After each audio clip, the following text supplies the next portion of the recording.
Between aging and busy lifestyles, many women struggle with maintaining their physical and mental wellness. At Aquavita Concierge Healthcare Services for Women, we can help you revitalize your health and reclaim your life. We start from within by balancing your hormones, allowing your body to achieve and maintain desired weight goals. We also specialize in peptide therapies, regenerative medicine, sexual health, and aesthetics in our state-of-the-art facilities. Feel better, look better, live better at Aquavita. Visit aquavitality.com and begin your journey today. Well. I see people are still uptight about this Ghostbusters movie. The 2016 one will never rest, huh? I mean, in its own right, it's already got its legendary status and notoriety, way of speaking, you know? Because people won't let it go. I mean, at the end of the day, it's just a movie, you know? It's kind of like how people were freaking out or being upset about Venom 2. And it's like, was the movie really that bad? You know, but fortunately, it's the right time of the season for it, so I can go ahead and talk about it, because it is the Monster Fest. And the truth is, it's also, well, let me go on ahead and explain it to you like this. Welcome to the J-Man Show here on J360 Radio.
Judy was boring. Hello. Then Judy discovered ChumbaCasino.com. It's my little escape. Now Judy's the life of the party. Oh, baby, mama's bringing home the bacon. Whoa, take it easy, Judy. The Chumba life is for everybody. So go to ChumbaCasino.com and play over 100 casino-style games. Join today and play for free for your chance to redeem some serious prizes. ChumbaCasino.com. No purchase necessary. Void where prohibited by law. 18 plus terms and conditions apply. See website for details. Lucky Land Casino, asking people, what's the weirdest place you've gotten lucky? Lucky? In line at the deli, I guess? Aha, in my dentist's office. More than once, actually. Do I have to say? Yes, you do. In the car before my kids' PTA meeting. Really? Yes. Excuse me, what's the weirdest place you've gotten lucky? I never win and tell. Well, there you have it. You can get lucky anywhere, playing at LuckyLandSlots.com. Play for free right now. Are you feeling lucky? No purchase necessary. Void where prohibited by law. 18 plus. Terms and conditions apply. See website for details. Hey, what's going on, J360 Legion? How are you all doing tonight? It is J-Man, of course, and welcome back to the J-Man Show for episode 224. We're still on the road to 300, and it is still, yes, you know it, the Monster Fest. I never get enough of that. Yeah, so continuing on with our nice event here, I have more Nightmare Tales for you all, and then I also have to talk about some of the movies that were around. Now, as I was talking about Ghostbusters for a minute, I will go ahead and get this out of the way. I haven't rated them yet. There's plenty of time in the fest, and all 3 Ghostbusters movies are getting rated. Yes, 1, 2, and the one that nobody likes. Apparently nobody likes. I like to sit here and think, you know, I've only seen it one time, and even then it wasn't really all that memorable. So now I'm going to go ahead and do it because it'll be looking at with fresh eyes. And see, the thing about it is, before some of y'all freak out and say, Jay, don't look at it, it'll make you blind and all that jazz. Well, you know what? A lot of y'all realize this, right? The more we keep talking about it, the more this movie is going to be vindicated, because guess what? We brought it back into prominence. See, the thing is, what reactionaries and what a lot of people that are anti-this or pro-this forget to tell you is, when it's something that really nobody cared about, it can be brought back to cult status just by talking about it. Because everybody knows this movie wasn't holding a candle to the source material, and a lot of people will sit there and they'll talk about, oh, how bad it was, and it just grows a legend on its own. It's kind of how, like, when we elevate toxic people, and when we talk about, publications such as, like, namely the Shade Room or any of these other, urban publications out there that do nothing but talk about, like, how bad or salty somebody's relationship is, or, like, when you should know when to check your woman or check your man or check your whomever. It's like, after a while, who the hell keeps making these rules? And why the hell would I listen to you instead of following through on, let's see, what is the term? The term is like your intuition. You know what I mean? Develop that for a little bit, because after a while, you would know better than any of these damn outlets would. You would know, like, how to show some self-control. But then again, a lot of y'all don't know what the hell self-control is. Fortunately, I'm here to teach you from time to time. But you see, the thing about it is, like, as we are and as we grow as people, it just doesn't need to be Monster Fest time to deal with monsters, because some of us deal with monsters on a daily basis. Some of us are our own monster. And I say that a lot when it comes to mob mentality. Check yourself when it really happens with mob mentality, because some people will rope you into stuff that you didn't even think about. Some people will try to label you as such that, you're really, really not for. And then there comes the time where it's like, they'll throw the friendship in there too. Be like, you owe me, our friendship, blah, blah, blah, blah. Like I always say this, there are people that I hang with, and then there are people that, I don't hang with. And there's people like, that like J-Man and really dislike J-Man, and I love those people because, like I said, that keeps me going every day. I love it when people really, really don't like me, because it's mutual. I share it right back. I tell you straight up, I don't care for you either. And, it's like this. There's just parties I don't go to. And whether it's content creating, whether it's dealing with other musicians that want to be in the jam fam, but they don't know how to follow through on things. I mean, like, you see it on my Instagram from time to time. You see it on this. Like, there are times where it seems like I'm short with people, but I'm really not. It's just that, I'm pretty productive. And if you really want to work on something, well, let's go ahead and do this kind of stuff, because it takes a lot of footwork to run a show. One show, let alone 7 or 8. See, a lot of people are not like me like that. You know what I'm saying? But me, if I'm running shows, and if I'm talking to you, yeah, that time should be used for something crucial. Unless it's like power play time, but even then, some people take advantage of that too. Like, I'm really retweaking the power play, so don't ever, like, little things like that. It's like, well, it's a video game show. Yeah, a lot goes into it, though. Put it that way. Unless you want real crap, I'll give you crap. You know what I mean? Yeah, I'll give you a whole lot of slop to gulp down. But if you want something credible and you want something that really has standards and a standing to it, you better leave me the hell alone and let's really, let me do my job. Or otherwise, tell me something at that point in time, because you ain't going to get that time back. And I know I won't. So that's why I am the way I am. It's not anything personal against you. It's just like, I know people, and I know people love to waste time. And it's like, get to the point, And that being said, though, always be thinking and pay attention to your social group, because your social group, if you're not careful, could be toxic as hell and could get you killed. And there's lots of horror stories in real life and in movie life that depict that all the time, I should say. So, little things like that. And if you need a real example, check out Whitney Houston. That one went through nothing but toxicity.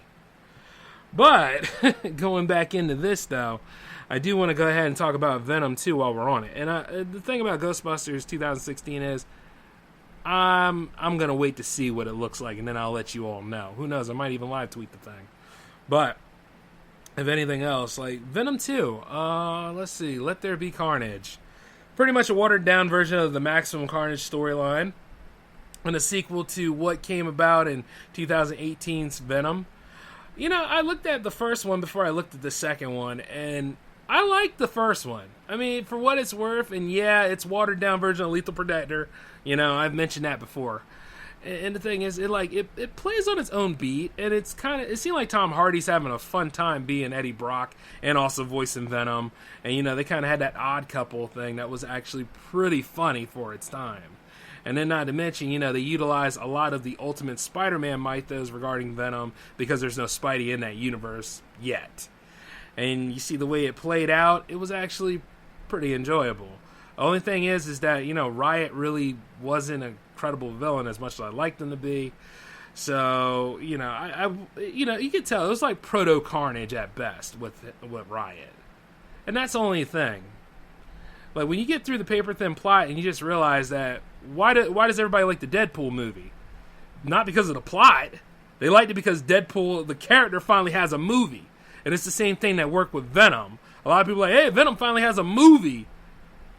Let's enjoy that then. Is it anything like Spider-Man 3? No? Okay, great.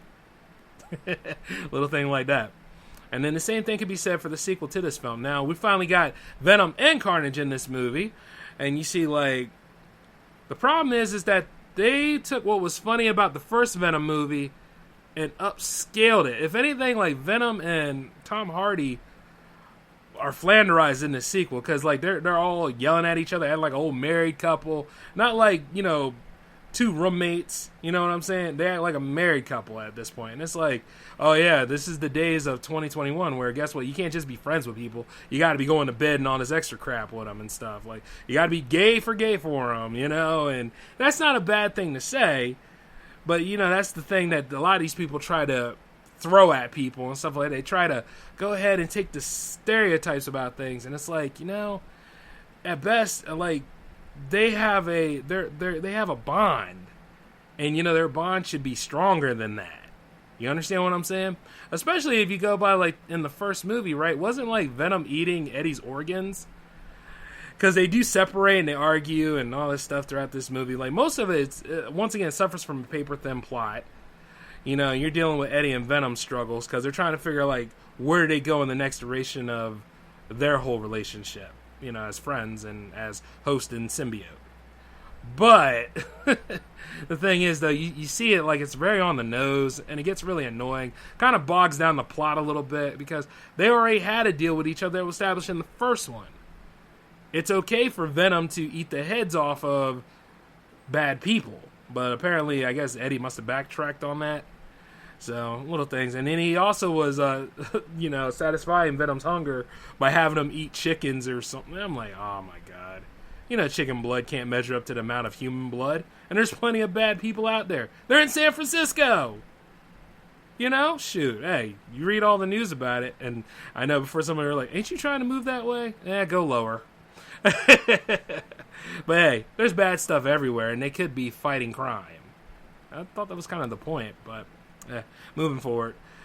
So, you know, like, of course, like, Woody Harrelson is playing as Cletus Cassidy, and he did a phenomenal job. Like, he was incredible in the role. It's like he was at home in it. But then again, this is Woody Harrelson, so if you pay attention to, like, his career, he always plays, like, offbeat characters from time to time. Even from all the way back to White Man Can't Jump. So it's like, yeah, he's at home in this. And he's hamming it up. He's having a good time playing as serial killer Cletus Cassidy. And you see, like, for some reason, he took an interest in Eddie. And then, like, if you read the comics, you can see, like, you know, in the comics, like, they were actually prison roommates, believe it or not. And then, like, when the symbiote came back for Eddie, it left a little bit. And then that little bit got in contact with Cassidy, which later became Carnage. But in this particular one, you know, circumstances, like, he was doing interviews for him because Eddie was going back into the written word. And you see, like, it didn't really take off. Eddie's doing all these bum jobs and horrible assignments. That's the way it is in journalism. And then all of a sudden, like, he just wanted to talk to Eddie and tell him his life story. He's like, I'm going to give you all about me. But little did you realize that, you know, Cletus Cassidy has a scheme up his, up his sleeve. But then you see, like, the storyline that surrounds him and all. Like, the movie captured that right. Because, yeah, he is crazy. Yeah, you know, he does have, like, you know, he went through an abusive upbringing and everything. Like, from three main people in his life, like his grandma, his mom, and his father. Like, that actually happened. That was good. And then, like, you saw all the stuff that it led to, but you see Venom wanted to go a little bit more on this and, you know, find out where the bodies that Cassidy killed were. And then you see, like, when he located it and they found out all that stuff that Cassidy did, it went against Cassidy's deal with Eddie, for one thing. And then, you know, it also went against the deal that Eddie had with the FBI on another thing, because one of the people on the FBI was Patrick Mulligan, who actually, well, we'll go into lore later, but actually Patrick Mulligan, who actually been keeping an eye on Eddie Brock because of what he did in the first Venom movie. So there was a reference to it. especially with somebody losing their head. Yeah. And you see, like, with the biting, and you see, like, there was a moment, oh, God, I'm going a little too ahead of myself, but there was a moment where, like, Cassidy and Eddie had a standoff, of course, and, like, Cassidy bit his hand, which later he's like, I tasted blood before, but that ain't it. And got a little bit of that venom in him, because he's on set to go ahead and get the old death penalty done to him for what he did. But also, you know, there's a sympathetic side to Cassidy, too, because, which really isn't prevalent in the comic, but it works for the movie. You know, there's a girl that he was in love with, you know, but she was a mutant, and you see, but she could project sound waves, and when she could project sound waves, I knew they were taking Shriek, and they put her in this movie, and I was like, cool! You took one of the minor characters that dealt with Cloak and Dagger, and also dealt with Carnage, and you're putting her in her own movie. I think Shriek was kind of in the X-Men mythos, too, because she is a mutant. But, you know, she was in there, and they had the Ravencroft Institute. I was like, yes, this is beautiful. You're building up Spider-Man's world without Spider-Man in it. That's how you do it. But you see, the sad part is that, you know, she was taken away from him, and there was always, like, mail and letters and paper dealing with him sent to her as a way to keep her involved in the whole thing. It's a subplot where, like, we're seeing Cassidy's human side, and more or less, like, he wants to be back with the woman he loves. I totally get it. And you see, like, as that goes down, the best part is like when they try to kill Cassidy, and then you see the Carnage symbiote come out. And this is after, like, Venom and Eddie had their big spat and broke up. And it's wild with that. But yeah, all the Carnage scenes were just top notch. Even for a PG-13 film, like, all the killing and slaying and just, it was beautiful. I was like, yes, this is great. You know, I thought it was a bit much where he shoved his tongue in the warden's mouth, but whatever. It's Carnage, and Carnage is on screen, which is what is the saving grace of this movie. Because, like, there are moments where the plot gets pretty hackneyed, and then, like, he's over there, he's causing a ruckus, but more like Age of Ultron, it feels like a one-day occurrence, you know? Especially as he becomes more and more involved into being Carnage. And you see, like the standoff and the speaking between, like, you know, Cassidy and Carnage is amazing, too. They did a phenomenal job with him. And you're seeing a lot of him anyway because this is his movie. And he lets you know it. Especially as they break Shriek out of the Ravencroft Institute. And, like, you see them causing trouble. And more or less it's because Cassidy wants to marry her. And then, like, there's this big fight in the church. And then you see eventually, like, Venom and Eddie do come back together with the help of Anne. And, you know, like, it was nice seeing that demographic play out because I really do like, you know, that side of the story sometimes when it's just not on the nose and hitting you, especially with flanderization. So, when they finally come back together and they battle it out in the church, now, Venom and Carnage only fight one time. And it's a bit much because you're hoping that, like, Venom would sense Carnage, you know? Like, that's my offspring, yada, yada, yada. But you don't get any of that. And that's really what kind of lets down the movie. But they do find each other, come back together, and then they go to the church to battle against this Carnage symbiote.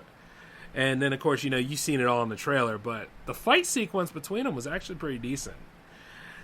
Even though it's for that one time, and even though it happens in the church, and then there are moments where, like, you see the Carnage symbiote actually goes against Cassidy and doesn't really respond to, like, what he says entirely. Which goes against the comics because they're, like, closer than Venom and Eddie at times. But it's like, you know, you see the standoff, you see the battling, and then you see, like, where Shriek was like, this is too much. And then she uses some of her sonic powers to go ahead and try to hit Cassidy with them. You know, and then, like, Carter's like, we gotta shut her up. It was wild. Because it was like, you know, I know Carnage doesn't care about anything, but yeah, this actually works for the movie. And you see, as they do battle it out, I would tell you how it ends, but I'm not going to, because you should watch it. But it's actually worth it. In my opinion, it's not going to give you a 4 or 5, and then the movie's pretty short anyway, at, like, what, 92 minutes? So, I mean, like, it's one of those things you just watch and you're like, oh, okay, this is nice. Okay, yeah, all right, I'm coasting through it. Average movie. I give it 3 bloody knuckles. And to be fair, it's like the first premiere movie that I actually do for the Monster Fest. And yeah, rightfully so. I liked it as much as the first one because, hey, I love Venom, and I figure more Venom, that's great. But a lot of people will tell you about the post-credit scene. Yeah. And I'm sure a lot of y'all know about that, right? It's been about, 3 weeks in? So, yeah, I'm sure a lot of y'all know about that already. But I ain't going to talk about it. Not here. Not tonight. But I say if you haven't seen it and you're worried about seeing it, don't worry about seeing it. I never understand why people say that they're worried about seeing a movie. It's just if you go for the matinee price, usually it's 9-something or 10. You can drop $10 in the bucket if you're able to, right? Just go see the movie. It already made its money. It made a killing on its opening weekend. But if you need something to get away from real life for a little bit, which we all do, because God knows we can't have a comedy special without people freaking out left and right about it and all this other jazz. I'll talk about that in another episode. So, I would say go see it. And it is watchable. But, it's just an upward climb during the Venom and Eddie scenes to get there. But when Ann's on there, Ann more or less plays the referee, the mediator between them both. So, it works with that. And then I kind of like how there's a resolution to it because Eddie will never have Ann in his life ever again. So that was actually really cool. So, definitely check out that part. But as I go about this, guys, I still have some Monster festivities for you. In addition to talking about that monster right there, we are going to also take a look at some scary stories tonight. As I go into it, I hope I didn't reread some of these, but if I did, and if it's your first time listening, I think I have won the bet. These are not scary stories to tell in the dark. These are scary stories to tell if you dare. And the thing about it is, if you're freaking out, or if you got work in the morning, and all that kind of stuff, and you're like, damn it, J-Man, why'd you keep me up all night with this shotgun? Well, the whole point about it is that you knew what you was getting into when you saw me talking about this. And you didn't see me talking about it because it's not a visual medium right now. It will be eventually, though. Anyway, the first story we're going to read tonight is called Under the Bed. A husband and wife were on vacation together. They checked into their hotel room in the morning and went out for the rest of the day. When they got back to the room, though, they noticed a strange smell. The smell was so bad that they had trouble sleeping. They complained to the hotel manager, but he said there was nothing he could do. So all the other rooms were taken. And then they tried to ignore the smell, because they had to deal with it. But each night it got worse and worse, and by the third night they couldn't sleep at all. They told the manager to come to the hotel room himself, and see how bad the smell was. When the manager smelled the room for himself, he said it would need to be cleaned right away. He didn't know what was causing it, but he sure hoped that would help. The cleaning people vacuumed and scrubbed all around the room, but the smell didn't go away. Then they lifted up the bed to clean beneath it, and what they saw made them all scream. A rotten, dead body. The thing about this one was actually true. Because there was a couple that was vacationing in Hawaii, and that smell got worse and worse every time. And then they looked underneath. It wasn't even underneath the bed. This is underneath the bed, but this real story was actually in the box spring, and it was a prostitute that was laying there, decayed with bone marrow and all this stuff, and then maggots all over it. It was this was definitely done by a professional. Because, the shape of it and all that stuff was just still preserved in the plastic. But yeah, this actually did happen. So, the next time you go on a hotel vacation and stuff, really smell the room and make sure that there ain't no dead body up in there. Because, when I go on vacation, I actually do take a look underneath to see if there ain't anything in that box spring. No, for real, I do. Shoot, that's all I need. It's bad enough if there's a bad smell in there and nobody used the bathroom. Now, this next one is called Click Click. Rose, Brenda, and Yan were sisters. They lived in a small house with their mother. She always got home late from work. Most nights they spend time together in the kitchen till she got home. The only other way in and out of the kitchen was through a door to the hallway. There was a lot of crime in their town, so they always kept that door locked until their mother got home. One night they were waiting for her when they noticed the door handle twist, like someone was trying to open it from the other side. "Mama?" Rose asked. But there was no reply. Let's pretend we're having a party," Jan said. "If we make a lot of noise, maybe we can scare them away." The three sisters talked real loud and clanged pots and pans together, but whoever was on the other side of that door kept trying to get in. Then the door handle stopped twisting. For a moment there, the sisters thought that the person on the other side must have left. That's when they heard a different sound. Click, click. Click, click. They all realized what it was. Now, the person in the hallway was switching the lights on and off for no reason. It seemed like whoever it was wanted to scare him. Jian called the police, but the police in their town usually took a long time to show up. They were always busy with other crimes. The sister's mother wouldn't be home for another 2 hours. They couldn't wait that long. If the person in the hallway was crazy, they might try to break through the door, and it wasn't a very sturdy door. They might be able to if they tried hard enough. The sisters tried to come up with a plan. As they were talking, the noise continued. Click, click. Click, click. Finally, they decided to grab the sharpest knife they could and run into the hallway. They thought if they ran in there all at once, they could scare away whomever was on the other side of the door. Each sister lined up by the hallway door. Brenda was the oldest, so she went first. She opened the door and ran into the hall. All the sisters screamed and held up their knives high to make it look like they were even scarier than what they were. The light was off, and it was almost pitch black in the hallway, but each sister could see the dark shape of a man running up to the attic stairs. They didn't follow him. Instead, they waited outside for the police. When they finally showed up, one of the officers went inside to check the house. When he came back, he said he didn't find anyone. There was just one clue, an open window up by the attic. Oh my God. Yo. Oh my God, that's pretty damn freaky right there, isn't that? Sheesh. You know, there's a lot to that, man. Just saying that right now. Like, could you imagine, though? I mean, like, see, the thing with me is, I don't think I'd have a knife. I think I'd be sitting there with a gun. Yeah. I'm going to have to pop you. I mean, if anything else like that, because I don't trust that kind of stuff. I mean, I'm already scary enough by the way I am, but ooh, I can't, man. I can't. Oh, man. Here we go. This one is called Footsteps. My mother's family didn't have a lot of money when she was growing up. They all lived together in a small house. Everyone had to take turns sleeping in the attic. It was dark and scary up there. The person who lived in the house before them had killed himself in the attic, but there wasn't enough space in the other rooms. On this night, it was my grandmother's turn. She had been asleep for almost an hour when one of my aunts called up there. "Mama, are you okay?" she asked. "Yes, everything is fine," my grandmother called back. "Why?" "I heard footsteps," my aunt said. "I thought you couldn't get to sleep." "I've been asleep the whole time," my grandmother said. "You must be hearing things." It was an old house. They always heard a lot of strange noises like that. My grandmother started to go back to sleep. She almost dozed off when something else woke her. The sounds of footsteps on the other side of the attic. They were heavy, like a man's. They kept getting closer to her, slowly but surely. My grandmother didn't know what to do. If she tried to run, there was no way she could escape in time. The footsteps got closer until they stopped right in front of her.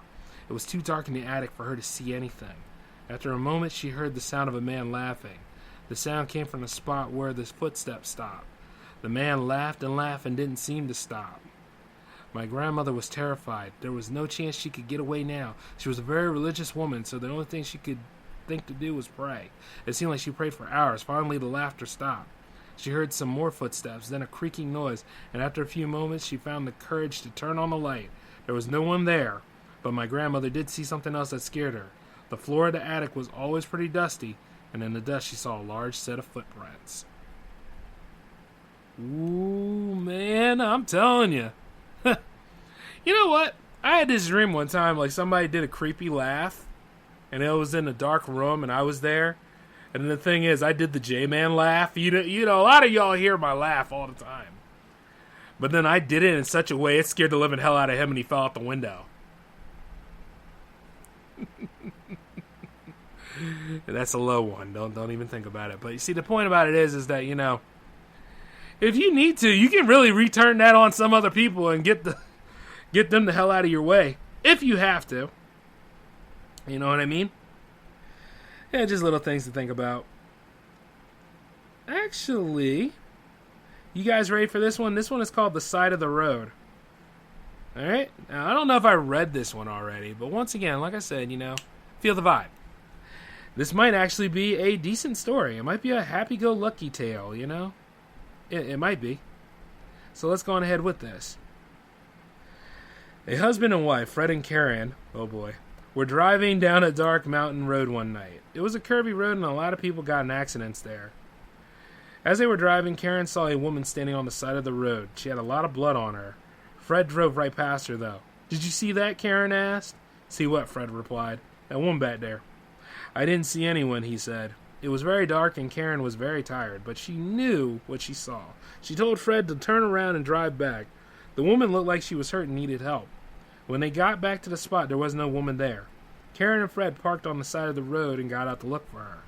There was a steep hill next to the road, and Karen saw a wrecked car at the bottom of it, and she and Fred climbed down to get a better look. "They must have driven off the road," Karen said. When they looked in the car, the woman Karen had seen was in the driver's seat. She was dead. Next to her was a little boy. He didn't say a word, but he was still alive. Fred and Karen called 911 and told them what they had found. When the doctors got there, they said it looked like the boy hadn't eaten in days, and he would have died in only a few hours if they hadn't found him. "I guess the woman must have found a way to crawl out and get up to the road," she said. Karen said, "She must have been trying to get help. Maybe she went back to the car she saw us check on the boy."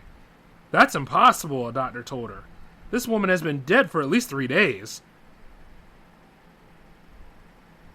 Now, you know, that's wild as hell, isn't it?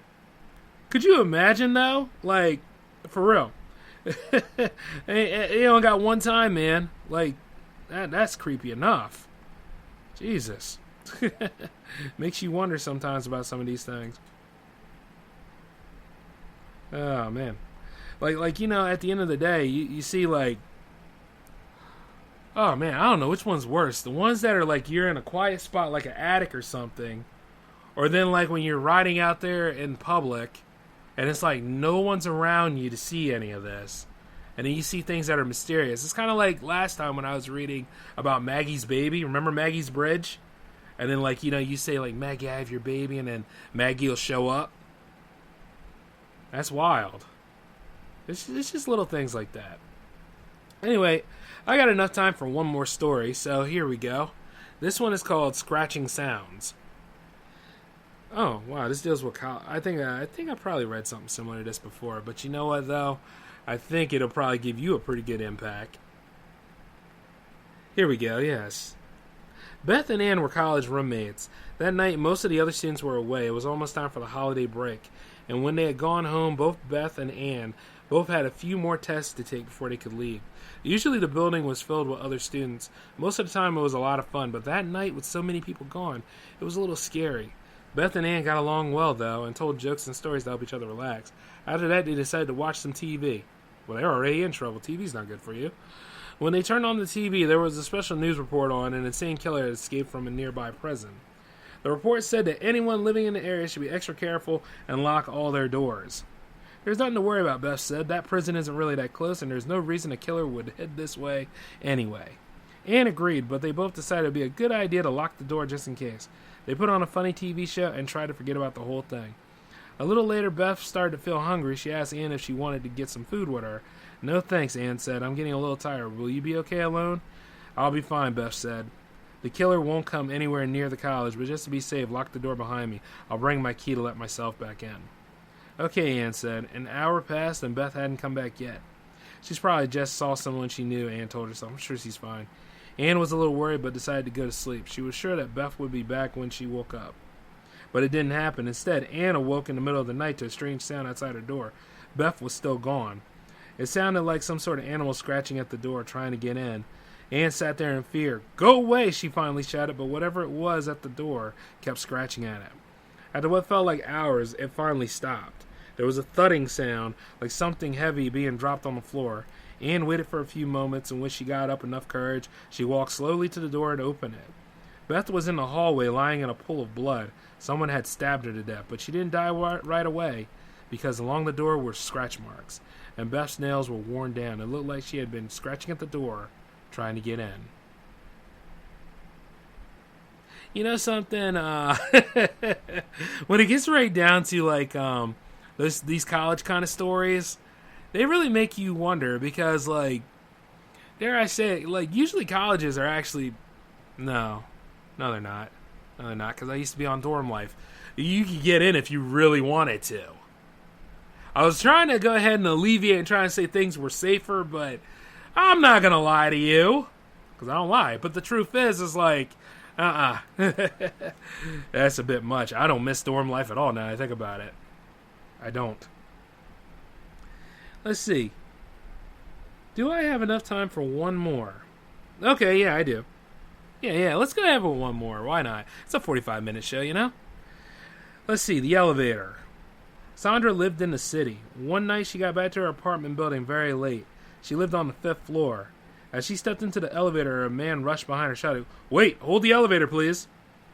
She held the door open until the man got in. He thanked her and pressed the button for the 4th floor. Now, Sandra didn't know him, but there were a lot of people in the building she never met. He looked like a nice person, and they talked for a few moments as the elevator made its way to the top of the building. At the 4th floor, the man got out and said, "Have a nice night," Sandra said. The man turned to look back at her and said, "I'll see you on the 5th floor," he said.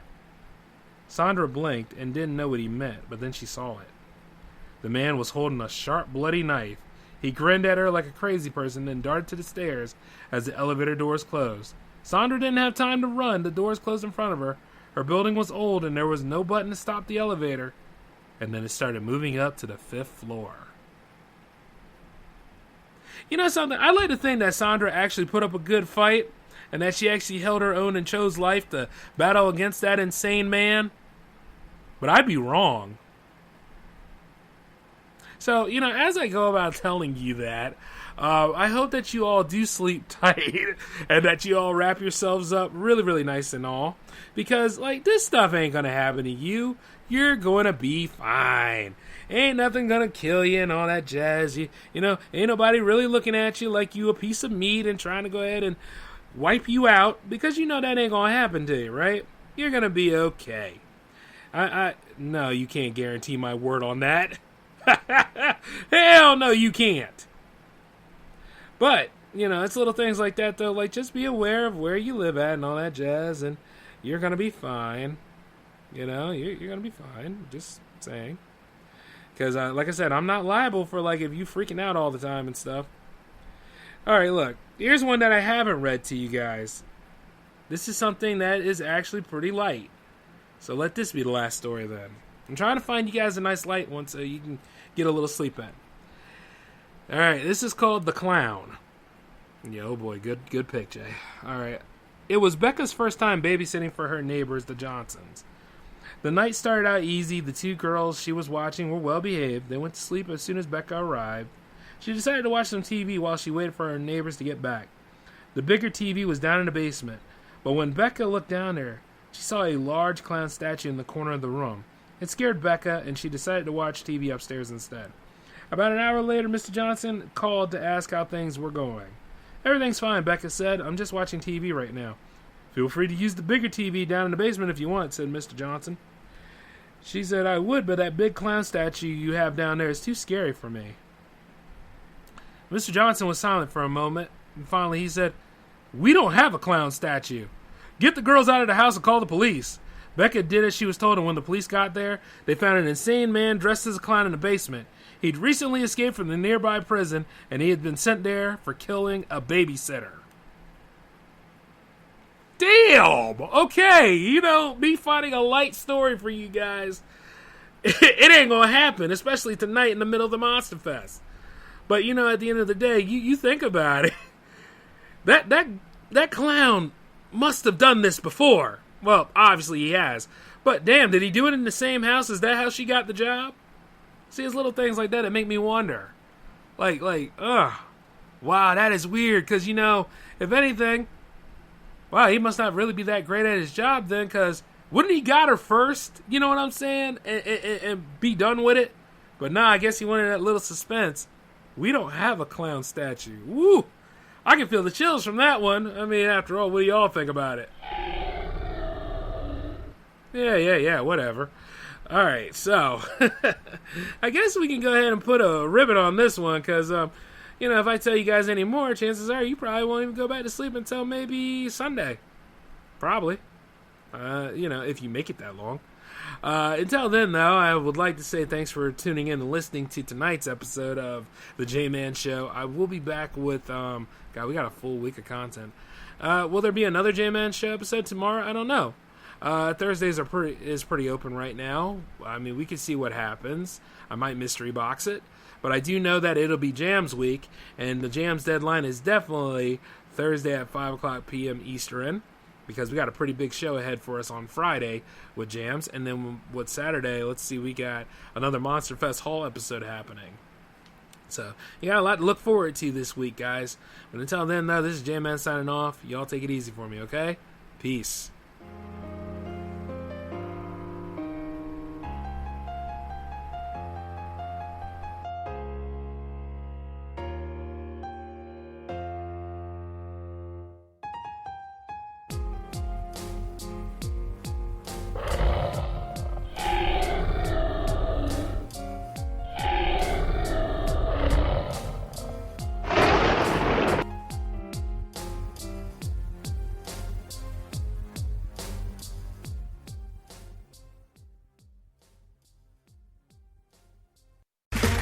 Okay, round two. Name something that's not boring. A laundry? Ooh, a book club. Computer solitaire, huh? Ah, sorry, we were looking for Chumba Casino. That's right, ChumbaCasino.com has over 100 casino-style games. Join today and play for free for your chance to redeem some serious prizes. ChumbaCasino.com. No purchase necessary. Void where prohibited by law. 18+ terms and conditions apply. See website for details.